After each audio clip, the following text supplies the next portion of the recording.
Drugs ఎవరైతే సరఫరా చేస్తున్నారో, తయారు చేస్తున్నారో వాళ్ళ ఆస్తులు స్వాధీనం చేసుకొని రీహాబిలేషన్ సెంటర్లుగా వాళ్ళ ఆస్తులను మార్చాలని మిమ్మల్ని ఈ వేదిక ద్వారా కోరుకుంటున్నాను సార్. అదేవిధంగా మనం వాట్సాప్ గవర్నెన్స్ చేసాం, ఎంతో అద్భుతంగా చేసాం. ఒకప్పుడు నాడు ఎన్టీ రామారావు గారు మండల వ్యవస్థ తీసుకొని వచ్చి పరిపాలన దగ్గర చేస్తే, ఆ తర్వాత ఈ సేవ తీసుకొని వచ్చి, మీ సేవ తీసుకొని వచ్చి చంద్రబాబు నాయుడు గారి దగ్గర చేస్తే, నేడు నారా లోకేష్ గారు అరచేతిలో వాట్సాప్ గవర్నెన్స్ మన చేతిలో పెట్టాడు. ఎంతో అద్భుతంగా పనిచేస్తూ ఉంది.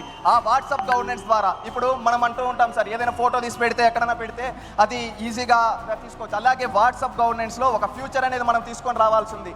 ఏంటంటే ఎక్కడన్నా ఎవరన్నా గంజాయి అమ్ముతూ ఉన్నా, ఎవరన్నా కల్తీ మద్యం అమ్ముతూ ఉన్నా, అక్కడ ఫోటో తీసి వాళ్ళ వాట్సాప్లో పెడితే అది మన దాని రెస్పెక్ట్ పోలీస్ స్టేషన్కి వచ్చి 24 గంటల్లో చర్యలు తీసుకునే విధంగా దానికి కూడా ఆలోచించాలని చెప్పి కోరుకుంటూ ఉన్నాను.